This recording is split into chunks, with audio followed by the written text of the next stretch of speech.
آله وأصحابه المجاهدين القائلين أما بعد. قال رب اشرح لي صدري ويسر لي أمري واحلل عقدة من لساني يفقهوا قولي.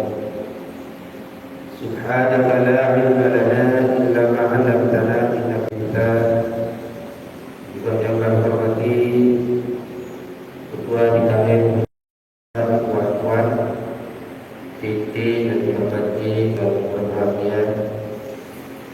Puji syukur pada Allah Subhanahu Wa Taala atas segala rahmat dan hidayah. Juga kita dengan rahmat dan kesehatan yang telah diberikan oleh Allah Subhanahu Wa Taala, kita bisa berangkat kaki melaksanakan salat subuh dan sejenak mendengarkan kajian subuh. Semoga dan mudah-mudahan kita di jalan Allah Subhanahu Wa Taala baik amal saleh dan sebagai bukti bahwasanya kita semua ingin menjadi orang-orang yang terbaik di sisi Allah Subhanahu Wa Taala. Salatullah wa salamuhu semoga dan mudah-mudahan tetap tercurah limpahkan kepada Nabi besar Muhammad sallallahu alaihi wasallam dan juga kepada sahabat-sahabatnya, keluarga dan para segenap seluruh umat Islam.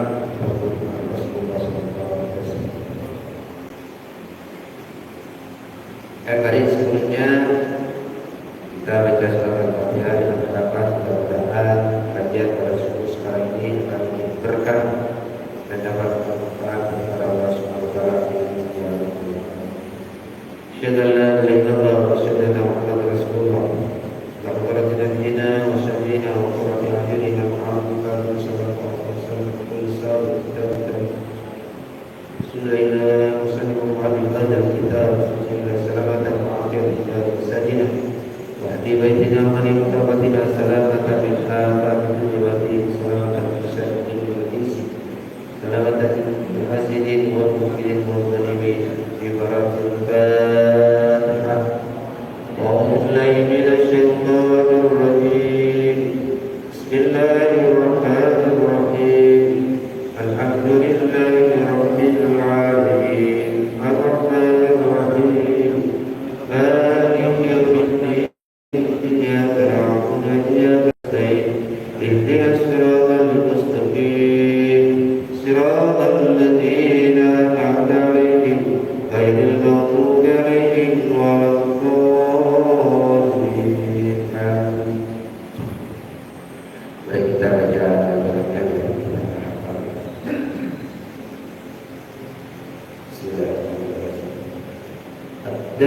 Bismillahirrahmanirrahim wa birrahim zahidil hisani walhamdulillahil qadimil awwali wal akhiril baqi bila ta'awuli thumma salatu wassalamu sarmada ala nabi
Bismillahirrahmanirrahim.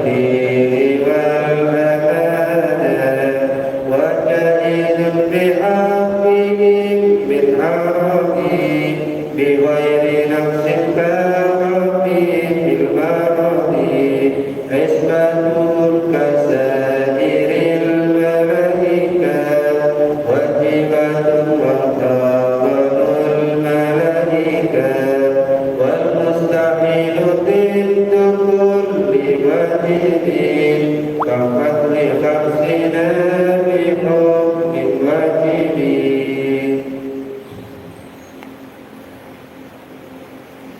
Bismillahirrahmanirrahim. Bapak Ibu segenap perempuan yang kami hormati, bahwasanya yang kemarin telah dijelaskan bahwasanya Nabiullah Khidir alaihissalam ini ada 3 pendapat. Yang satu dikatakan wali, kedua dikatakan nabi, sedangkan yang ketiga adalah beliau sebagai rasul. Apa alasannya Nabiullah Khidir alaihissalam tidak kita yakini sebagai nabi? Karena beliau tidak disebutkan secara jelas di dalam Al-Quran, walaupun ceritanya ada di dalam Al-Quran, yakni tidak dijelaskan dengan secara langsung. Wa idh qala Ibrahim. Jadi kalau Nabi Ibrahim memang ada jelas namanya sore, jelas di dalam Al-Quran disebut Ibrahim. Nabi Adam disebutkan Nabi Adam, ya Bani Adam, bukan Nabi Adam, tapi Nabi yang lain Ismail juga namanya tertulis di dalam Al-Quran. Ini yang 25 Nabi yang wajib kita yakini, ini memang di dalam Al-Quran ini dijelaskan tertulis. Ya Daud, ya kalau Nabi Khidir alaihissalam ini tidak ditulis di dalam Al-Quran, cuma dijelaskan dengan secara kinayah sindiran saja. Jadi di sana disebutkan Abdul. Ini Abdul. Ini kalau kita Abdul hamba. Ini hamba-hamba ini tidak tertentu kepada Nabi Khidir, tetapi bisa kepada orang-orang nama-nama yang lain. Sehingga di sana juga dijelaskan dalam kisah-kisah Nabiullah Khidir alaihissalam ada juga di dalam Al-Quran, yakni yang ada di dalam surat Al-Kahfi. Ya, Bapak Ibu, maksudnya ceritanya Nabiullah Khidir alaihissalam ini ada di dalam surat Al-Kahfi. Tapi namanya tidak dijelaskan Khidir, misalnya Khidir. Ini sedikit tentang kisahnya Nabiullah Khidir alaihissalam, karena di sana nanti tidak termasuk dalam nabi-nabi yang sebanyak 24, bukan dalam Idrisin yang di sini 25, Salih Ibrahim 24. Lengkapan Nabiullah Khidir alaihissalam itu hidup. Nabiullah Khidir alaihissalam ini hidupnya mulai generasi, ada yang mengatakan generasi keempat setelah Nabiullah Adam. Berarti Nabiullah Khidir ini ada yang mengatakan dan cincin daripada Nabiullah Adam. Jadi berarti Nabiullah Khidir ini umurnya sudah ribuan tahun, mulai daripada terciptanya Nabiullah Adam alaihissalam. Dan juga ada yang mengatakan Nabiullah Khidir alaihissalam ini termasuk generasi setelahnya Nabiullah Ibrahim alaihissalam. Generasi setelah Nabiullah Ibrahim alaihissalam, sehingga bapak-bapak ibu yang kita hormati, ini istrinya Nabiullah Khidir alaihissalam juga ada yang mengatakan ini adalah Siti Masyidah. Ini adalah istri Nabiullah Khidir. Ini ada yang mengatakan. Cuma ada dalam kisah yang lain, Siti Masyidah ini bukan istrinya Nabiullah Khidir, tapi istrinya pelayannya Fir'aun. Ya, yang kita dengarkan setiap cerita waktu Isra Mi'raj, bahwasanya ada argumen yang semerbak. Ini adalah daripada waktu digorengnya Siti Masyidah. Yang mana Siti Masyidah ini hidup pada waktu zaman Fir'aun. Siti Masyidah hidup pada waktu zaman Fir'aun. Dan keluarga Fir'aun itu sendiri, keluarga yang ada di kerajaan Fir'aun, ada 3 orang yang menyatakan iman kepada Allah Subhanahu wa Ta'ala. Ini di kerajaan, di lingkungan kerajaan, kalau kerajaan Fir'aun ada 3 orang yang menyatakan iman kepada Allah Subhanahu wa Ta'ala, namun disembunyikan. Kenapa disembunyikan? Karena pada waktu itu siapa orang yang menyatakan iman kepada Allah Subhanahu wa Ta'ala dan tidak mengakui akan ketuhanan Fir'aun, mereka akan dibunuh. Ini kan Fir'aun kan mengaku Tuhan, ya. Fir'aun mengaku Tuhan. Dan barang siapa orang yang tidak mengakui Fir'aun sebagai Tuhan dan tidak mau menyembah kepada Fir'aun, ini akan dibunuh. Ya, wastaqduna nisa'akum, ada di Al-Quran. Maksudnya Fir'aun itu menghidupkan orang, mematikan orang, mematikan ya, bunuh, dihidupkan ya, tidak dibunuh. Ini adalah kata. Nah, siapa keluarga Fir'aun yang menyatakan iman? Ini yang pertama adalah istrinya sendiri. Ya, istrinya. Siapa istrinya Fir'aun? Istrinya Fir'aun siapa? Siti Asia. Ini istrinya Fir'aun, Siti Asia. Ini Siti Asia ini merupakan orang yang iman pada Allah Subhanahu wa Ta'ala, yang disembunyikan daripada suaminya. Siapa suaminya? Fir'aun. Ini suaminya orang yang sangat zalim, membunuh orang yang tidak mau mengakui atas ketuhanannya, dia akan dibunuh, akan disiksa. Lah istrinya sendiri dia iman, ya, sehingga sebagian riwayat termasuk daripada Ummul Mukminin, ya, ratunya perempuan nanti di surga, diantaranya adalah Siti Asia. Ini yang pertama yang menyatakan kok terjadi, ya bisa terjadi karena kehendak Allah. Bagaimana kalau berkumpul segalanya itu adalah rahasia Allah. Kemudian yang kedua, yang iman kepada Allah Subhanahu wa Ta'ala, yang kedua adalah Siti Masita. Siti Masita ini hidup dalam lingkungan kerajaan. Yang mana Siti Asia itu? Siapa Siti Asia itu? Siti Masita itu, kalau kita ini dengarkan dalam Isra Mi'raj, siapa?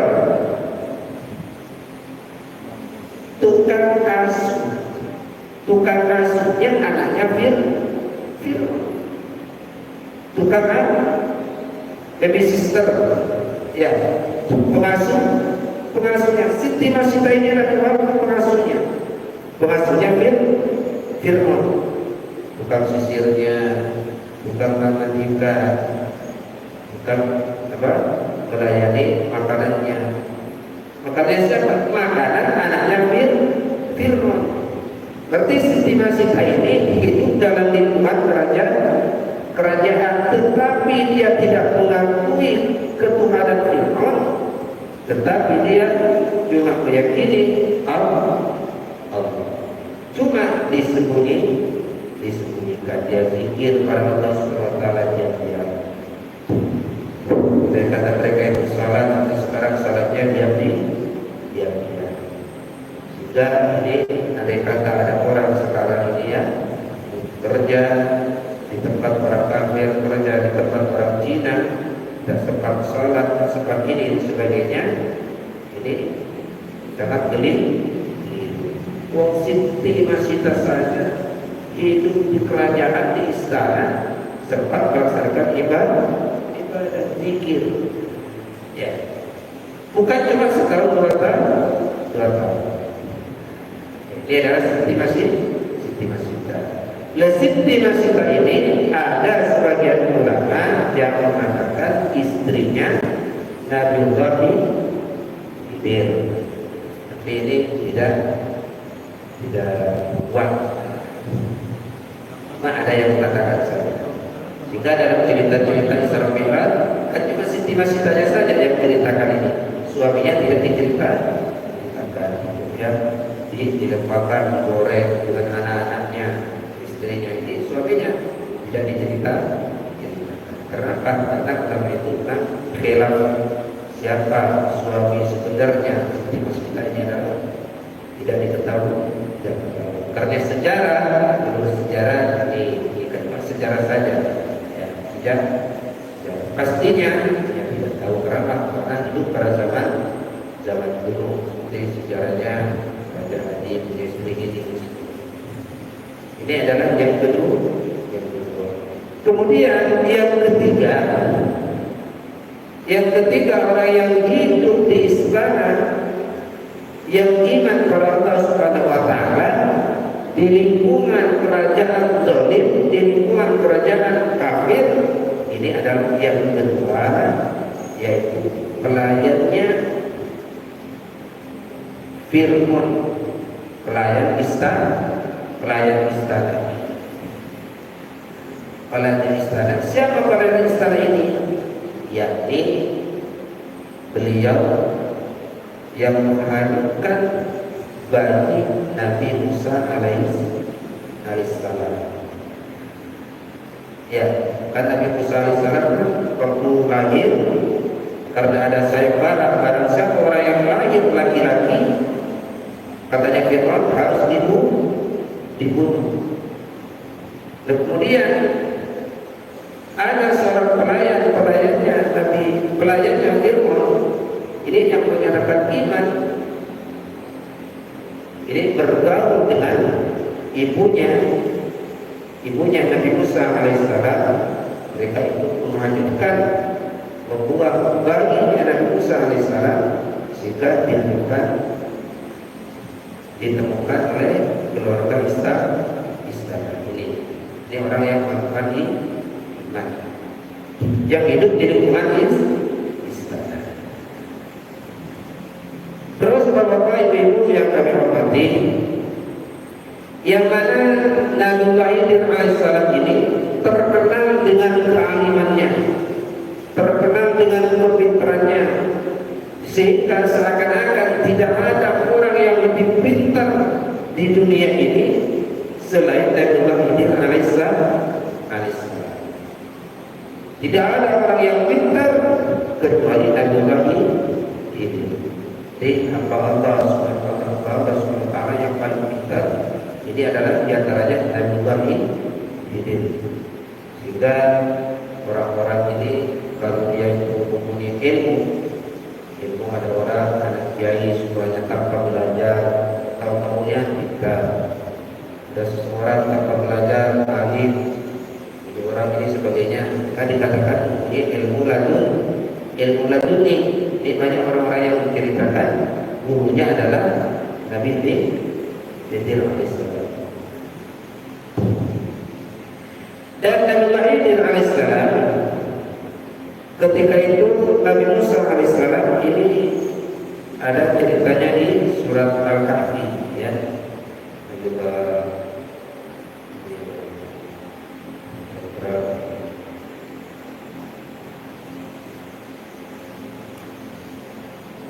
juz kelima.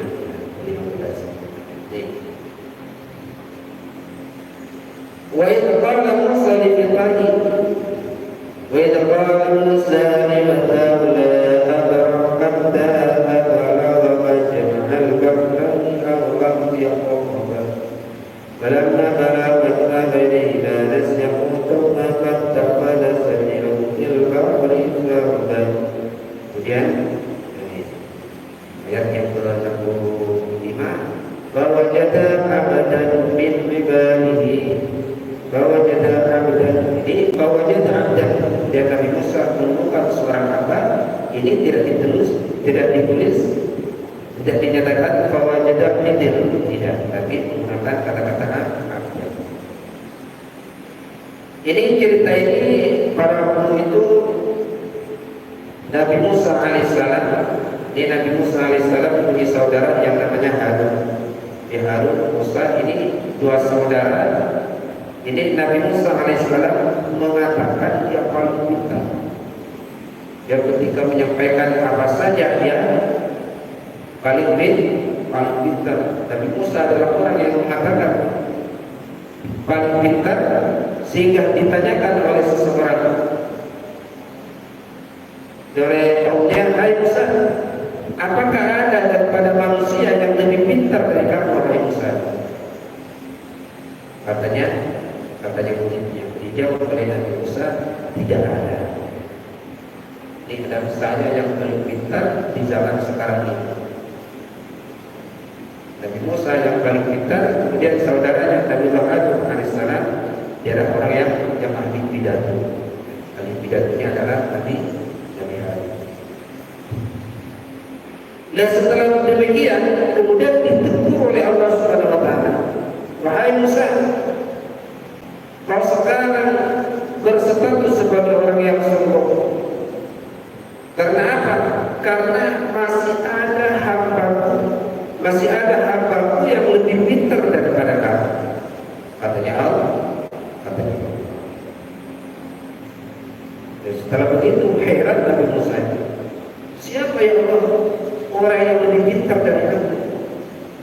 Kan pada waktu itu di zaman Bani Israel tidak ada orang yang lebih pintar. Karena apa? Karena ketika Nabi Musa itu hafal kepada kitab-kitab yang dahulu, kitab Zabur hafal, ya, berarti kitab Zabur hafal, kitab Taurat hafal. Kalau Injil diturunkan setelah Nabi Musa kepada Nabi Isa alaihissalam. Dan setelah itu oleh Allah Subhanahu Wa Taala, Musa, kalau kamu ingin mengetahui hamba saya yang lebih alim daripada kamu, maka kamu berjalanlah menyusuri suatu pantai, katanya Allah Subhanahu Wa Taala. Berjalanlah kamu kepada suatu pantai, maka niscaya engkau akan menemukan seseorang yang lebih alim daripada kamu. Katanya Allah.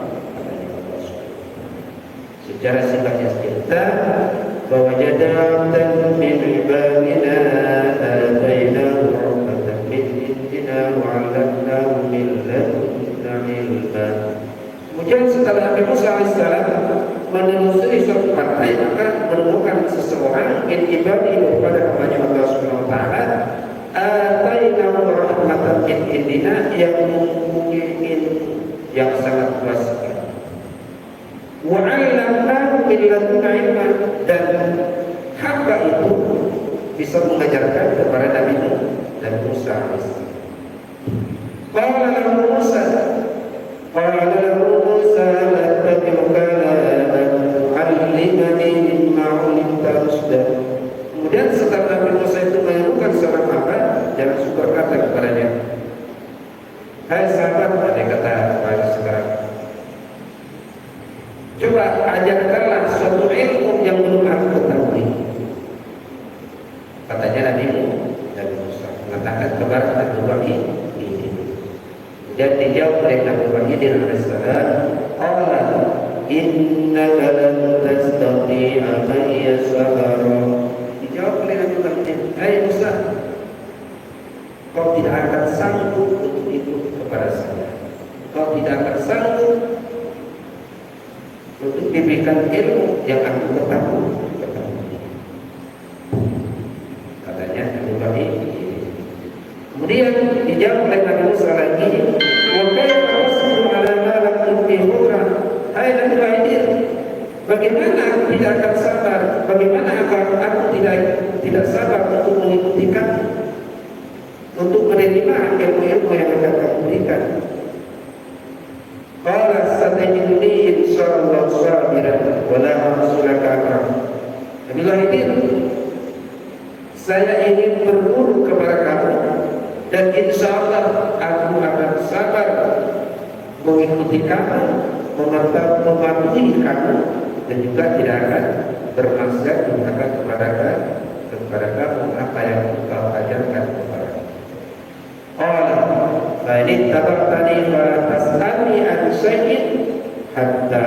bisa laka min dzikra. Ya udah, kalau begitu, kalau kamu memang ingin berguru kepada saya, kata Nabi Idris alaihissalam, fala tas'alni, maka janganlah engkau menanyakan an-shay'in, daripada sesuatu hatta bisa laka min dzikra, sehingga aku menceritakan, menjelaskan kepada kamu. Ini pertanyaan kedua, dan boleh kamu ikut kepada saya dari sekarang berjalan, kata Nabi alaihissalam. Tapi syaratnya adalah kalau memang kamu ingin berguru kepada saya, jangan sekali-sekali engkau menanyakan kepada saya. Jangan engkau bertanya kepada apa yang kita kerjakan nanti, kalau supaya ada hal-hal yang lain. Katanya Edward Idin alaihissalam, fatalaqah hatta idza ila bis-sabiratin khalaqah. Sehingga Edward Idin alaihissalam beserta Nabi Musa berjalan-jalan, maka menuju suatu pantai. Kemudian setelah menemukan suatu pantai, kok menjumpai perahu. Dia naik suatu perahu, ingin pergi ke suatu seberang, semuanya dia naik perahu. Kemudian tahu-tahunya perahunya itu dilubangi. Perahunya dilubangi. Setelah perahu dilubangi, timbul pertanyaan daripada Nabi Musa alaihissalam. Ini apa yang dikerjakan oleh Nabi ini? Perahu dilubangi. Ini nanti jangan-jangan nanti tenggelam.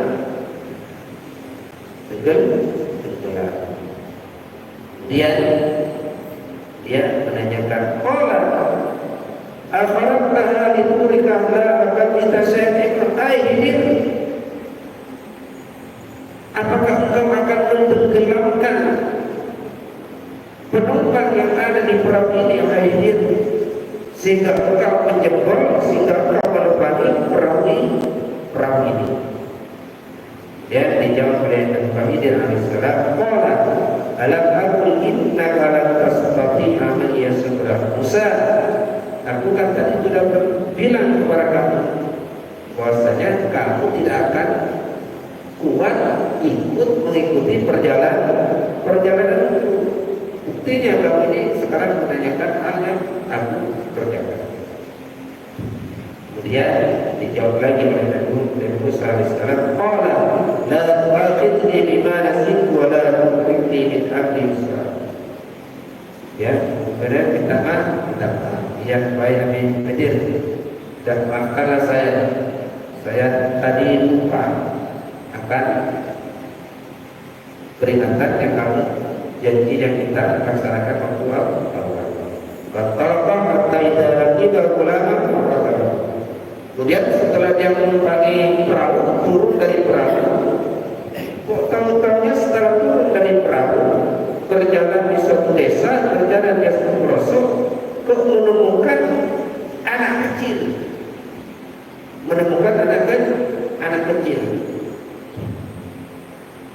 Faqatalahu, kemudian oleh Nabi dibunuh. Ada anak kecil ke suatu desa, dia main-main, bermain, kemudian dibunuh oleh Nabi Idris alaihissalam. Kemudian Nabi Musa lagi ada keraguan lagi. Ini orang alim apa tidak dikatanya? Sampai membunuh anak kan? Qala aqatalta nafsan zakiyatan bighairi nafsin laqad ji'ta syai'an nukra. Hai Idris, apakah engkau akan membunuh seorang anak kecil yang tidak mempunyai dosa? Laqad ji'ta syai'an nukra. Sungguh engkau telah melaksanakan kemungkaran. Sungguh engkau telah melaksanakan kekejian. Dia dijawab lagi oleh Nabi Idris alaihissalam, qala alam taqul laka innaka lan tastati'a ma'iya sabra. Musa, dan dua kali kamu, tadi kan kami sudah bilang perjanjian, ada hal sesuatu yang kita laksanakan kamu tidak boleh protes. Insan bukan Sayyid ba'daha pada Sa'id ini dikasih perjanjian lagi oleh Nabi Ibrahim dan sudah Musa, kamu boleh ikut sekarang, tapi janji lagi kamu tidak akan menanyakan suatu hal-hal yang terjadi. Laqad balagha min ladunni uzra. Kemudian Nabi Musa alaihissalam minta maaf lagi, dia minta maaf dan pengampunan kepadanya. Bertolak hatta idza ataya al-dafar jadi stop aman ablaha ta'ibai. Kemudian setelah Nabi Musa alaihissalam setelah Nabi Ibrahim alaihissalam berjalan, kok tahu-tahunya dia kehabisan bekalnya habis, sabunya habis. Yang mana dengan bekal sabunya habis itu seakan-akan Nabi Musa dan Nabi Ibrahim alaihissalam merasa kehausan, kelaparan, haus dan lapar. Kemudian dia minta kepada seseorang untuk menjadi tuli. Minta kepada seseorang, apakah ada di sini yang bisa aku bantu? Untuk apa saja ini katanya. Nanti kami diberi upah. Tapi pada waktu itu tak seorang pun yang peduli, alias tak seorang pun yang bisa menjadikan dia sebagai kuli pekerja. Sehingga dia berjalan kembali. Dia bagaimana? Wajada dia darah yuridu ayam Allah ta'ala. Kok tahu-tahunya sampai kepada suatu desa, sampai kepada suatu kampung, kok melihat suatu bangunan itu akan roboh. Dia menyupai rumah lah sumpahnya, menyupai rumahnya ini sudah real, akan roboh suatu bangunan itu. Kemudian oleh Nabi Ibrahim alaihissalam dengan kekuasaan Allah, rumah yang hampir roboh itu sendiri kemudian diperbaiki tanpa minta upah, tanpa minta ganti kepada penghuni rumah itu sendiri, kepada pemilik rumah. Kemudian ditanyakan lagi oleh Nabi Musa alaihissalam, "Hai Nabi Ibrahim, kita ini kan bukan sudah tidak ada, sabun sudah tidak punya, uang sudah tidak punya. Kenapa ini kok tidak minta upah?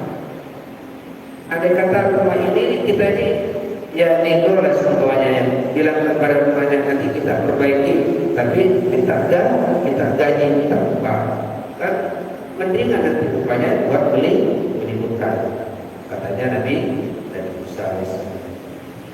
Kemudian dijawab oleh Nabi Musa dan Nabi Ibrahim alaihissalam, qala hadza firaqu baini wa bainika sanaktif bagi takwili ma lam tasdi alaihi sallallahu.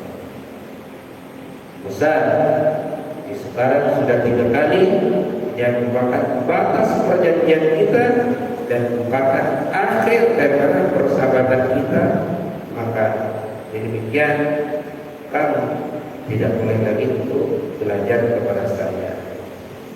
Tapi sebelumnya katanya Ibrahim alaihissalam, sebelumnya saudara juga kita mirip.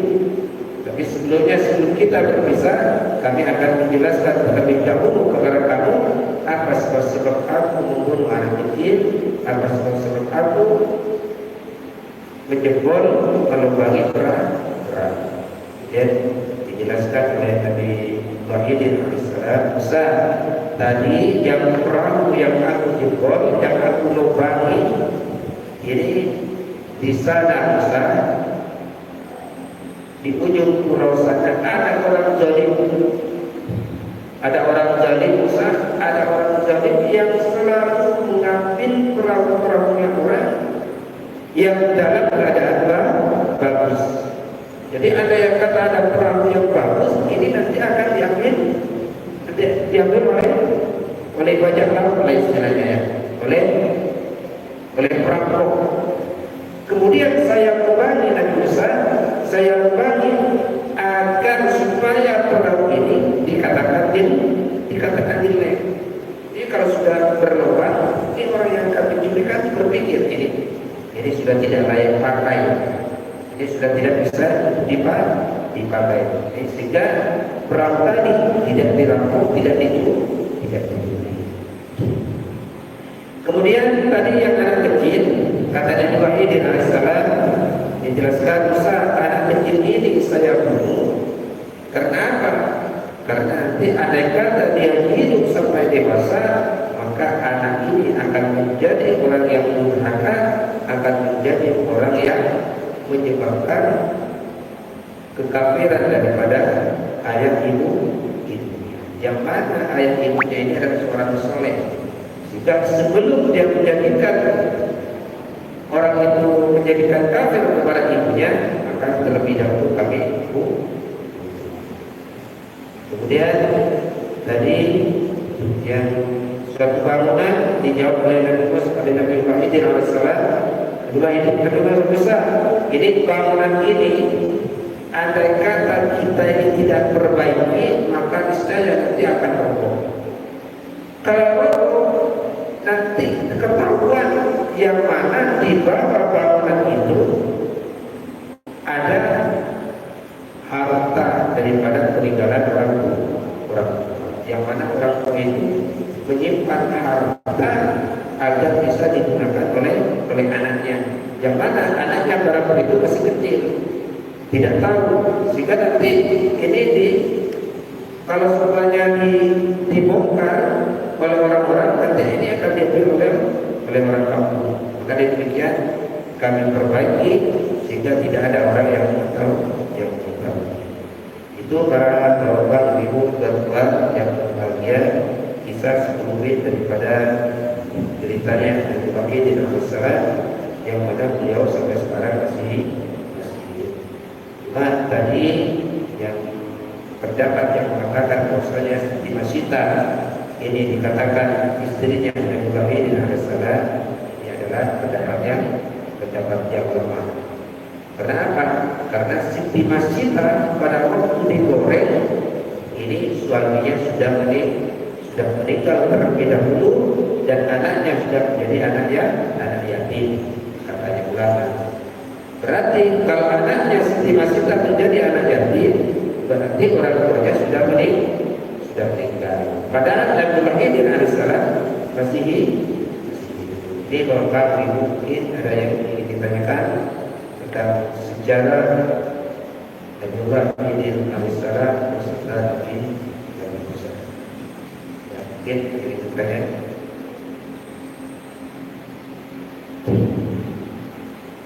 Ya, tidak ada yang mungkin ditanyakan.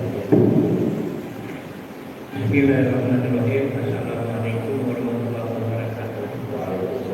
Yang saya mau tanyakan Ustaz, masalah yang Bapak ceritakan itu masalah keimanan kemakmuran bagi seseorang yang dikatakan itu Nabi atau Rasul, dan kita kembalikan kepada jiwa kita yang bereksperimen, bernyaman dengan keadaan yang ada. Apakah kita bisa melaksanakan perintah-perintah yang telah dilaksanakan oleh Allah Subhanahu sendiri?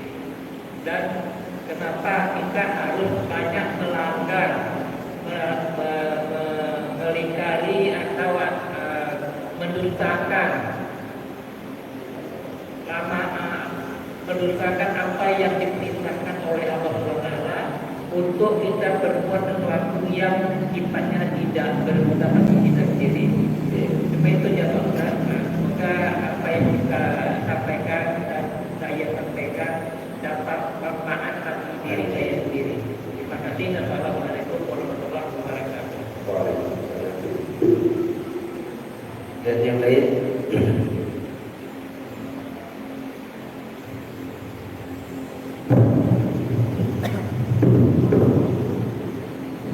Assalamualaikum warahmatullahi wabarakatuh. Waalaikumsalam warahmatullahi wabarakatuh. Kalau dari pandangan kami sendiri itu, cerita Nabi Musa dan Nabi Khidir ini, kalau kita dalam posisi Nabi Musa, maka memang kita harus seperti itu gitu. Bukan masalah sabar atau tidak ya. Masa kita tiba-tiba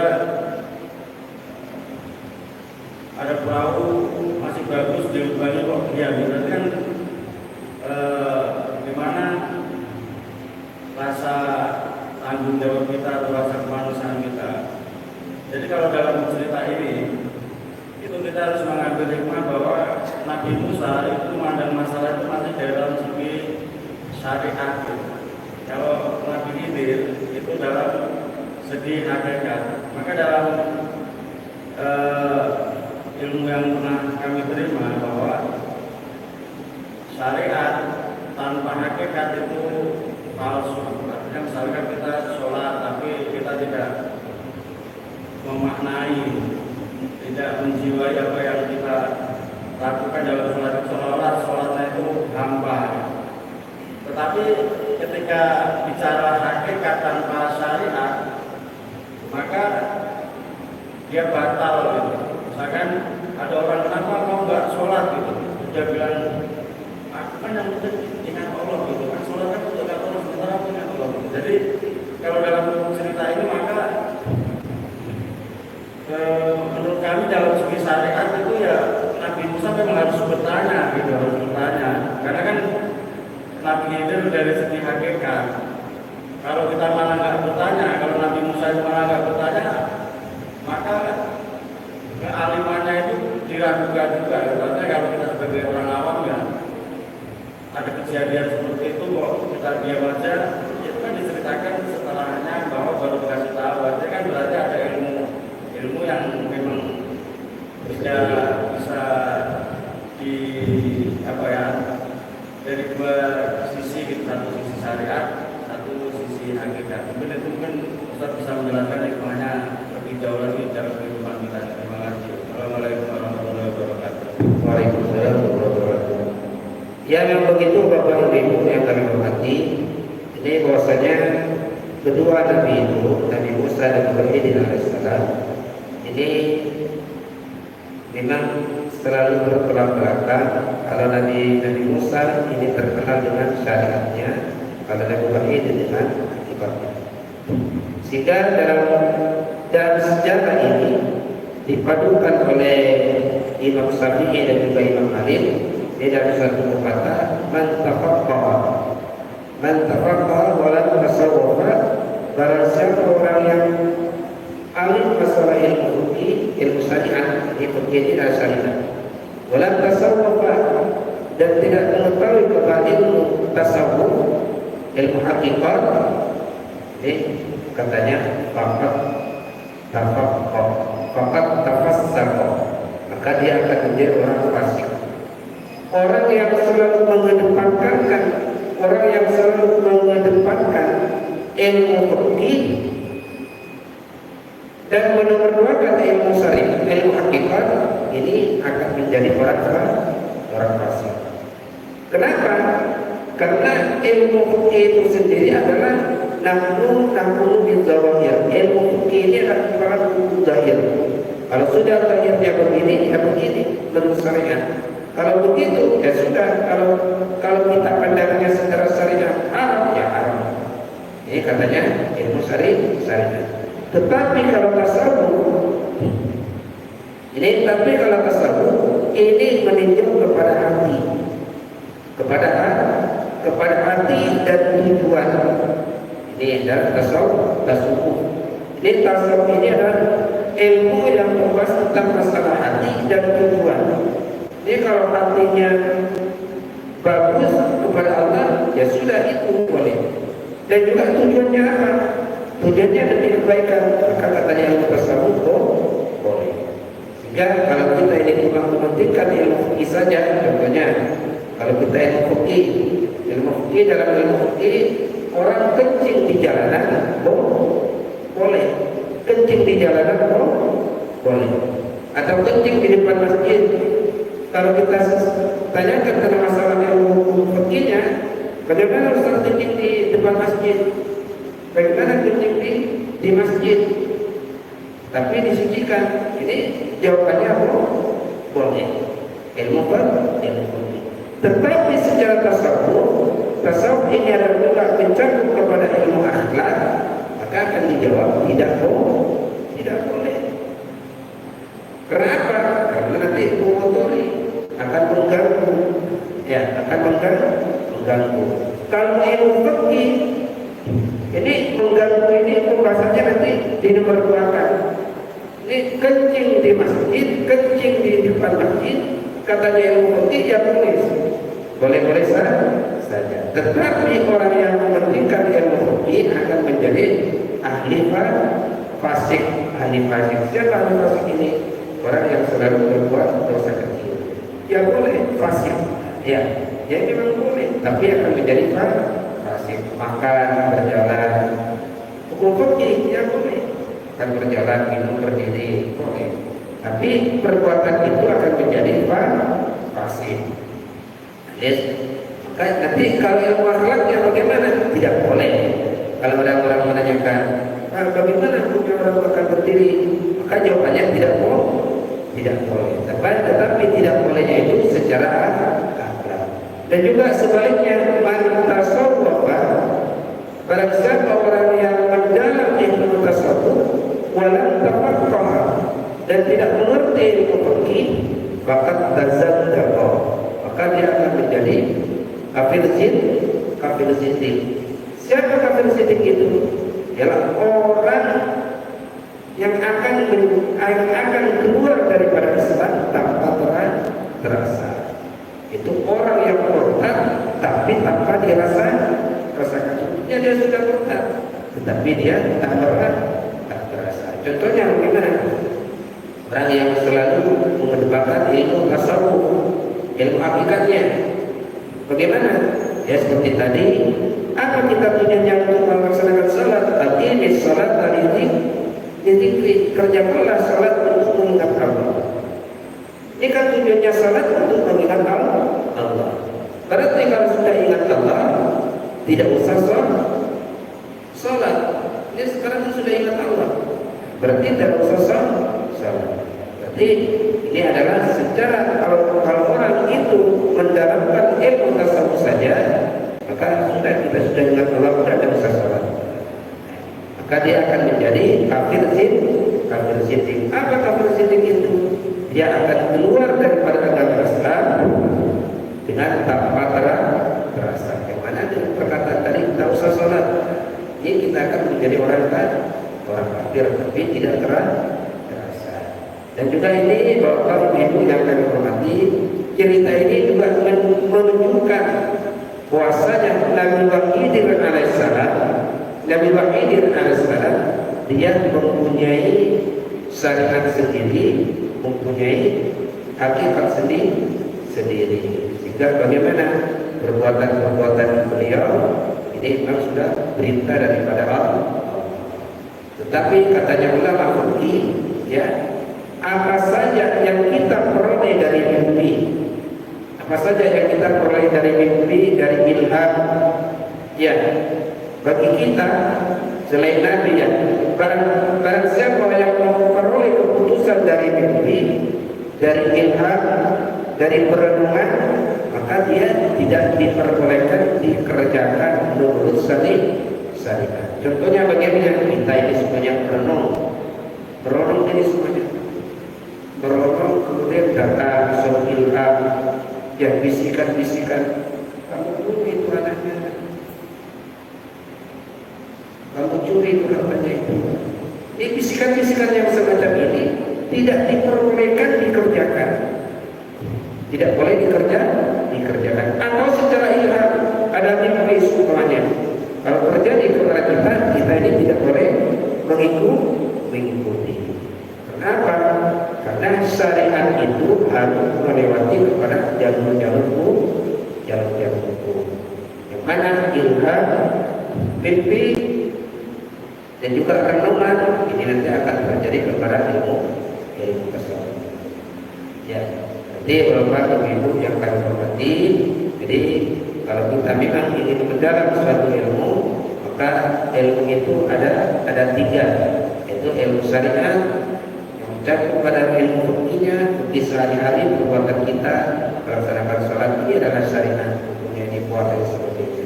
Kemudian ilmu tasawuf, yang mana ilmu tasawuf ini diikuti kepada hakikat, yang mana hakikat ini akan mencakup kepada akhlak, pekerjaan hati, ini adalah tasawuf.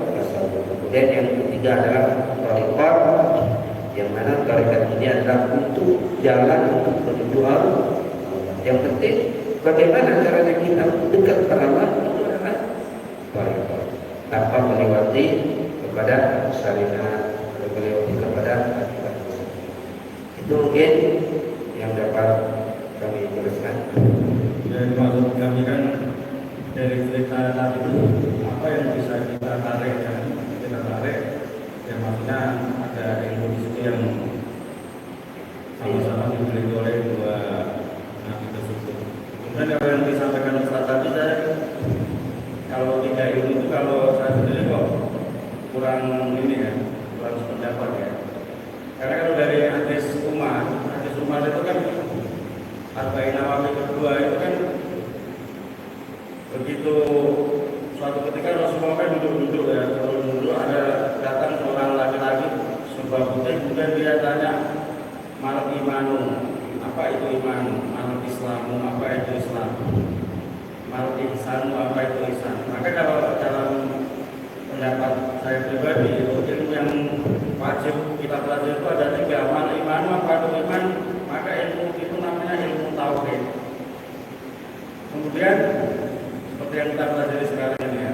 Kemudian mal Islam, apa itu Islam? Itulah yang disebut ilmu syariat atau ilmu fikih. Kemudian mal ihsan, apa itu ihsan? Itulah yang kita pelajari dengan namanya ilmu tasawuf atau thariqah. Thariqah sebenarnya langkah menuju tasawuf ya, berdasarkan jalan untuk menuju hakikat. Kalau guru saya dulu bilang tujuannya ilmu itu kalau tercermin pada hadis Umar itu, maka yang pertama kita pelajari ya ilmu tauhid. Kalau tauhid dari mana kita kuat, baru ilmu syariat, ilmu fikih, barulah ilmu tasawuf. Ini kan lagi. Ya, terima kasih. Hikmah daripada cerita Nabi Muhammad alaihissalam ini adalah ini mendekatkan kita untuk patuh mengikuti perintah. Yang mana ini ya, ada cerita. Ini mengikuti perintah, dia akan menjadi orang yang selamat. Yang kedua adalah husnudzan. Dengan husnudzan dia akan menjadi orang yang selamat. Jadi dalam cerita ini hikmahnya ini agar kita ini menjadi orang yang patuh kepada guru, yang patuh kepada atasannya, sehingga bagaimana? Sehingga syariat-syariat yang semacam itu tidak boleh kita putuskan seketika itu, harus dalam perenungan, harus supaya orangnya itu nanti dia akan menggunakan dalam segi ilmu apanya, dalam segi syariat sebagainya. Jika yang semacam ini ada satu cerita ini, ada ini nanti katanya Musbah ini pernah Allah Subhanahu Wa Taala memanggil dua orang ahli neraka. Jadi pernah memanggil dua orang ahli neraka. Mereka dipanggil, ayolah ke sini kamu. Setelah dipanggil, orang neraka itu dipanggil, disuruh keluar. Setelah disuruh keluar, dia langsung seakan-akan lari-lari. Karena dipanggil Allah. Kemudian setelah dipanggil, ditanyakan, kamu kenapa yang di neraka? Kenapa engkau masuk ke dalam neraka? Ini Allah, saya waktu di dunia tidak melaksanakan perintahmu ya Allah, tak salat, tak puasa dan sebagainya, sehingga saya oleh malaikat dimasukkan ke neraka. Ya sudah, kalau begitu ya, kalau begitu kamu masuk lagi ke neraka karena kamu tidak melaksanakan perintah. Nah, setelah disuruh masuk ya, setelah disuruh masuk ke neraka, dia lari bagaimana? Gembira. Dia lari gembira, disuruh masuk ke neraka, dia bahagia, lari ke neraka. Dengan kebahagiaan itu ditanya lagi oleh Allah, dipanggil lagi, sini kamu lagi. Dan kenapa kamu kok gembira disuruh masuk ke neraka lagi? Padahal kamu sudah tahu siksaan neraka begitu pedih. Kok kamu bangga disuruh masuk ke neraka lagi? Dijawab oleh si fulan itu, ya Allah, dulu kami masuk ke neraka dengan kesedihan kami berbuta dan sebagainya karena apa? Kami melanggar perintahmu ya Allah. Kami tidak sholat, kami tidak puasa, sehingga kami ada di neraka. Saya ini seakan-akan merasa tersiksa. Dan sekarang kamu kenapa kok mau masuk lagi?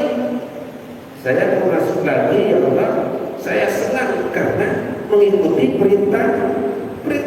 Kan tadi disuruh, sudah masuk lagi kamu ke neraka. Tadi kan disuruh lagi, sudah masuk lagi kamu ke neraka. Ini bangga orang itu masuk ke neraka. Saya bangga Allah. Kenapa? Karena saya ini masuk ke neraka mengikuti perintahmu. Dan dengan demikian orang yang ini dimasukkan ke dalam surga, ya sudah masukkan ke dalam surga, masukkan dalam surga. Kenapa? Karena itu perintah. Kemudian ada dua, yang satunya lagi dipanggil oleh Rasulullah, keluar kamu. Dan yang keluar ditanyakan lagi oleh Allah Subhanahu Wa Taala, kenapa kamu ada di neraka? Kamu tak sholat, tak puasa dan sebagainya.